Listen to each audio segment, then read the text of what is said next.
আলাইকুম বন্ধুরা, রান্না আজকাল আপনাদের সকলকে স্বাগত। আশা করি সবাই ভালো আছেন। আমি আজকে আপনাদের জন্য একটি রেসিপি নিয়ে হাজির হয়েছি, সেটা হচ্ছে মাছের কান্তার চটচটি।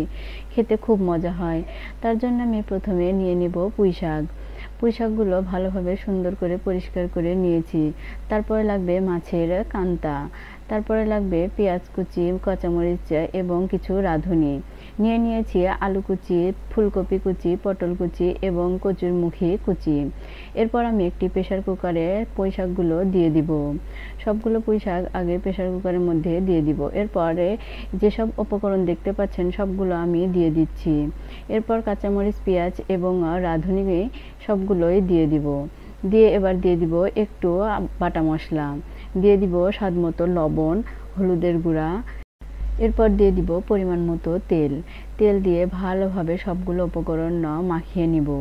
চটচটিটি যত ভালোভাবে মাখানো যাবে স্বাদটাও তেমন ভালো আসবে। তাই আমি সুন্দরভাবে মাখিয়ে নিয়েছি। এবার দেব মাছের কান্তাগুলো, দিয়ে আবারও ভালোভাবে মাখিয়ে নিব। সামান্য পরিমাণে একটু পানি দিয়ে নিব, বেশি পানি দেওয়া যাবে না, তাহলে পরে দেখা যাবে ঝোল উঠে আসবে, কারণ প্রেসার কুকারে বেশি পানি দেওয়া যায় না। এবার আমি প্রেসার কুকারের ঢাকনাটা ঢেকে সিজ দেওয়ার জন্য চুলায় তুলে দেব। 4 থেকে 5টি সিজ দিয়ে নামিয়ে নেব। দেখুন কত সুন্দর চটচটি তৈরি হয়ে গেছে। খুব অল্প সময়ে এই চটচটি তৈরি করে নেওয়া যায়। নিত্য নতুন রেসিপি পেতে আমাদের সঙ্গে থাকুন। আজকের মতো চলে যাচ্ছি। ধন্যবাদ সবাইকে।